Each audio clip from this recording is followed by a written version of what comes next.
going to be talking to y'all about my pregnancy scare that I have, because I want to show awareness to people and let people know that are in the same boat as me, that's watching this, that is terrified, they got the news that I've got, that it is okay and that everything's gonna be okay and there's no need to worry, because I was in that boat where I got bad news and I was stressing out. I was reading Dr. Google, searching things, and it was scary. So I want to come on here, share with y'all my experience, what I went through, so that y'all don't have to be afraid as I was.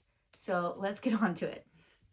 So in my 13th week of pregnancy, I woke up on a Sunday morning and I realized that I was bleeding. And of course, when you're pregnant and you're bleeding, it means a miscarriage. And I was scared, I was fainting, I was trying to keep it all together. But so after church, me and my husband, I decided to go to the emergency room because it just kept bleeding and I was getting a little worried. And we get to the emergency room. It takes about like 8-9 hours for them to see me, and they do an ultrasound. Luckily, we hear the baby's heartbeat, baby's doing good and all that. But I was wondering, okay, then why am I bleeding? Like, I'm still trying to figure that out and navigate that. And so when the doctor finally came in, he said that I had a subchronic bleed. And I think I'm pronouncing that wrong. I think I'm pronouncing that right. Is a subchronic bleed, which is where I was bleeding a little bit, but it's okay. It does that sometimes whenever like you are lifting up a lot of things or something. You sometimes get a subchronic bleed or something. So he says it's a fine. He says you're in your second trimester. He says everything should be okay. Just follow up with your doctor's appointment Monday. But Monday was a holiday, so he's like, we're gonna just do it on a Tuesday instead. And he was like, just go ahead and get seen, make sure everything is okay by your doctor. Your doctor reviewed the ultrasounds and everything will be okay. I'm like, okay. So I left that hospital a little bit, not as worried. But then when I called my doctor on Tuesday, they said that they're going to have to send me to the high-risk doctor because I not only have a subchronic bleed, but they said that I had a placenta accreta. I'm pretty sure I'm saying that right. And I was like, whoa. I was only given information about a subchronic bleed. I wasn't giving information about a placenta accreta or whatever. And they're like, most of the time, whenever you have placenta accreta, you're going to have to be transferred over to high risk because you're going to have a C-section. And I'm like, whoa, that is not part of my birth plan. My birth plan is to do a water birth. So I was like so fainting, scared, worrying. Like, I didn't know what a placenta accreta was. I was only prepared to know about a subchronic bleed. And I was really, really scared. And I reached out to the high-risk doctor. They said, you need to reach out to them so they can get you an appointment in. They said, we don't typically see. And so when I reached out to high-risk doctor, it's at the place that I do not like going to, the hospital that I dread going to, which is Sacred Heart. I don't like Sacred Heart. They're rude. I feel like don't care about me. And I just had a bad experience there. So I reached out to them. They're like, we won't be able to see you until you are 19 weeks pregnant because that's when we can detect a placenta accreta. I was like, okay. So I called back my doctor. My doctor said, yeah, just keep your normal appointment time, which is like 2 weeks ahead, like 2 weeks, not ahead, but 2 weeks later. And I was like, but the emergency room said I need to see you now. I think, oh, you're fine until you come to our doctor's appointment. Just, be on bed rest and you'll be okay. And so I requested, because I knew they were just going to do a Doppler test, I requested for an ultrasound because at first I was hesitant because I'm like, I don't want to like be a bother. But then I started realizing, no, like if I want an ultrasound, they will give me an ultrasound because, my baby is the most priority right now. And I needed to have reinsurance. I needed them to tell me from my doctor's office if I have a placenta accreta, not from the ER because they said it was blurry, so they couldn't really see it. No, I want my doctors to see if I had a chance of having it, because I need to know. And because I'm all about needing to know. So I go to my doctor's, and they did an ultrasound, and I didn't have they said, you don't have a placenta accreta, and your subchronic bleed dissipated. We still want you to go to the high risk doctor, make sure everything is good. But they said, you're fine. You're good to do a water birth and all that. Like, you're okay. I was like, okay. And so, like, all this was, like, going on. I was, like, fainting. So I get to the high risk doctor thinking everything's going to be okay. So my husband, don't worry about coming. Like, my mom will come. Like, it's okay. Like, my midwife said I was fine at the one that I went to at when I was in Baptist. And so I get there, and the doctor says, oh, well, you don't have a subchronic bleed no more, and you don't have a placenta accreta. I'm like, that's good. He says, but you have your baby has an echogenic bowel, where he either swallowed your blood when you had a subchronic bleed, or it's a genetic disformity or something like that. There's something wrong with the baby, and so we need to look at that. And they're like, and you have a placenta lakes. You have placenta lakes. I'm like, what's that? They said, oh, where there's blood right by your placenta. I said, ain't that common because we had a subchronic bleed? Yeah, that might be, but we just need to keep an eye, make sure your baby is not descending, because he might have growth restrictions because there is bleeding right by the placenta. It might affect the flow to your baby. But at this time, my baby has been weighing a week ahead. So I'm like, my baby doesn't have growth restrictions, but whatever, like, okay. And so, like, I'm frantically, I'm crying, I'm bawling my eyes out, because I'm like, that doesn't make sense. Like I don't understand, like, why couldn't my other doctor, like, detect that? And I was so really, really mad. And so I had an appointment for my birthing center that I was getting switched to. And I was like, I hope this doesn't affect me being able to go into it. So I went to the birthing center place, and I tell y'all, I love this midwife, like, at this birthing center. Her name is Mandy. She is so sweet. She doesn't just treat me like a patient. She treats me like a human being. She treats me like a person. She treats me like a friend. And I had peace. And I was telling her everything. They're saying I had subchronic bleed. They're saying that I had placenta accreta. She says, honey, I do not think you have placenta accreta. She said, because the way you have a placenta accreta is if you had a C-section before, or if you had surgery, down there. And you didn't have none of that. And you didn't have a miscarriage. She said, you haven't had miscarriages. She said, so there's no way that you have that. And she said, subchronic bleed dissipates before the end of the second trimester. She was like, I'm not even worried about that. And she was like, and with the echogenic bowel, she says, honey, he probably just swallowed your blood and all that. She said, it would probably disappear. She says, I'm not even worried about that. And she was like, and with your placenta like, she goes, that just dissipates on itself too. She said, I'm not worried about that. I don't think your baby's got, growth restrictions. She measured my belly. She says, your baby is growing where he needs to grow. So you are totally fine. She says, all these doctors are just trying to scare you. She says, I don't understand why a lot of high-risk doctors especially try to diagnose women with all these things and not sure yet, when you can't, she said, you can't even know if you have a placenta accreta until the third trimester. She says, I don't understand why they would diagnose this. And she was like, it's just so sickening that they scare pregnant women because they want to build the insurance. And she was like, it's just annoying. She was like, honey, I'm not worried about you. She says, I think you're healthy. She says, I'm looking at your health records. I'm looking at your past pregnancy. She says, you are a healthy human being. She was like, there's no way that you have that. There's no way that you are considered a high risk. She said, all that's going to dissipate. She said, all that is happening was leading to the subchronic bleed that you had. She said, but it's okay. She said, a lot of pregnant women get subchronic bleeds. She said, and it's okay. She was like, it would dissipate. She was like, there's no need to worry.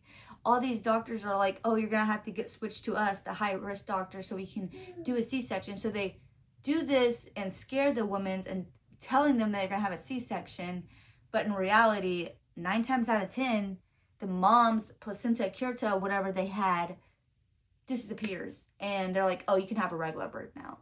And they just ruin the mom's like birth plan, and then like telling them they have a C-section just to them preparing for a C-section to have a regular birth. And so that's why with me, I'm so glad that I went to this midwife. Her name is Mandy and all that. I went to her in this birthing center because she made me feel the peace that I haven't felt in a long time, because I was hurting, I was crying, I was devastated for like half of like my second trimester. Like I was just bawling my eyes out. Like I didn't know what to do.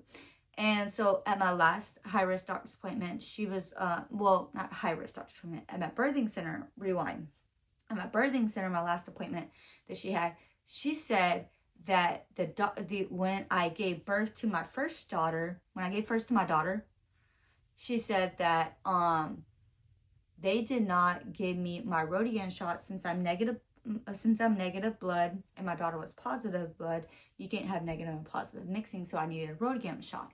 She said that they did not give me my Rodian shot, and between that pregnancy and this one, there was mixed blood in my system, which could potentially cause this baby, which he's a miracle in himself, which causes this baby to be at risk of having a miscarriage. Like he said, it's a miracle that he's, you know, like here, because he was like, because you had mixed blood, and not a lot of people when they have mixed blood, like something not be wrong. He says the fact that your baby is healthy, moving around, growing where he needs to, she says he is good. She was like, but she was like, they didn't do their job and didn't give you your Rodian shot, and that could have been dangerous, and I didn't know that. She wanted me to go to the high-risk doctor to make sure that the baby was growing where he needed to grow. His head, his arms, his legs, every ligament of his body was good. She just wanted to make sure he was good. So I go to the high-risk doctor again. Not so worried about this the first time, because they're rude. And when I ask a question, they're like, what do you not understand about it? I'm like, everything. And he was like, well, and then they just walk out. So like, was not ready again. But I told my husband, it's okay. I'm going to breathe, and we're going to just go through this. So we go there. We see our little baby kicking. He got my nose. It was so cute. And so then the doctor comes, and like from the get-go, like, my husband witnessed it with me. He was rude as can be. He was like everything, and he felt, oh my gosh, like I was kind of questioning his like capabilities to be a doctor, because he said that he get confused easy, and I thought, well, somebody can't get confused that easy. My gosh, I was asking him simple questions, and he was getting really confused. I was like, oh my gosh, like, dude, like, oh my, I'm like a little worried there. But he's like, we're going to go through the charts, and I'm going to read everything. So I'm like, okay. So he says, the baby's head is where it needs to be. He says it's growing high. They said, so it's good. They said it's in the 98th percentile. He says the arms in the 98th percentile. He says the legs, 99th percentile. The body, 98th percentile. They said your baby is growing where he needs to. He said that he is a week and a half. He's in a week and a half. A week and a half growing a little faster. A week ahead, pretty much.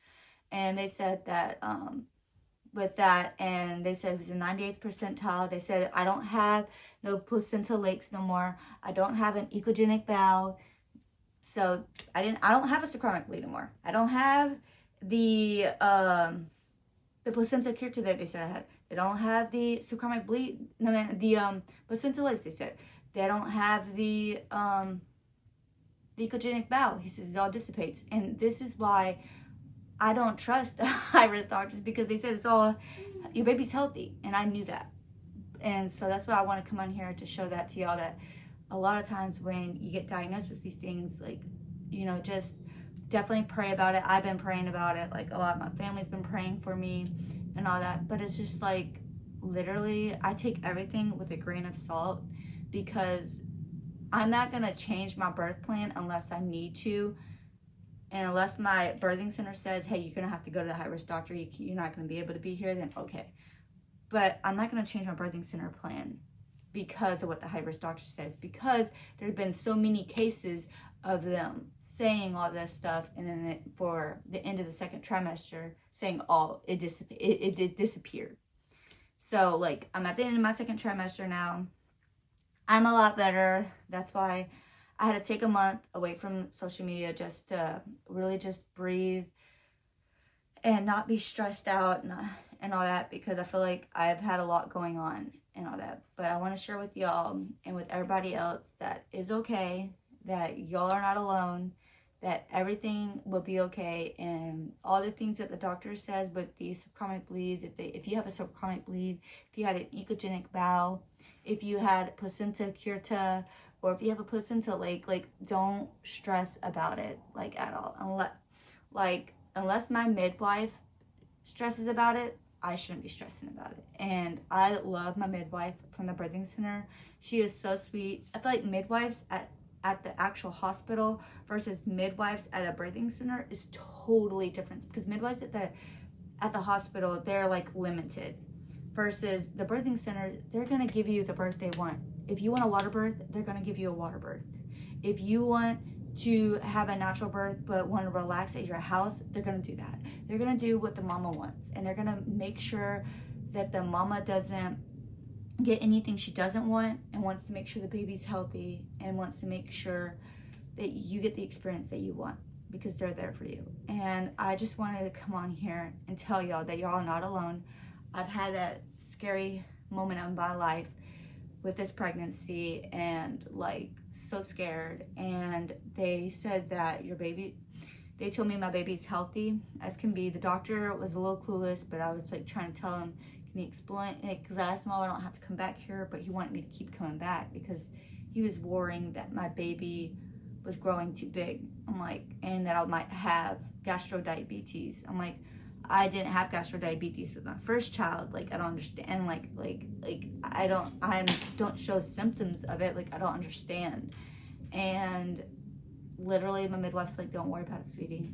She said, I don't think you have it. And if you do, she says, we'll figure things out. She said, but I don't think so. She was like, your baby's growing ahead is okay. And all that. At least it's not a growth restrictions. And at least your baby's not growing below. So I am taking that as a good sign and all that. But like I said, I'm going to keep y'all updated on my end of my second trimester. And I'll bring y'all along with the next video as I'm going to take my glucose test. I'm going to bring y'all along, talk to y'all about the results that I got and everything. And I just want to keep y'all updated. And I just want to let y'all know that y'all are not alone. If you got bad news, just pray about it. Take it with a grain of salt, especially if it's a high-risk doctor. Take it with a grain of salt, and I would get multiple people to look at the ultrasound, look at your baby, and get multiple opinions, because a lot of times I feel like high-risk doctors, they try to play with the mama's emotions and try to build the insurance, and I don't like that. But I'm here for y'all, and thank y'all so much for just being here with me and hearing me rant about my birthing scare and all that. But I'm so excited to be back on this channel and get to just bring y'all along through the rest of my pregnancy. And until the next one, bye.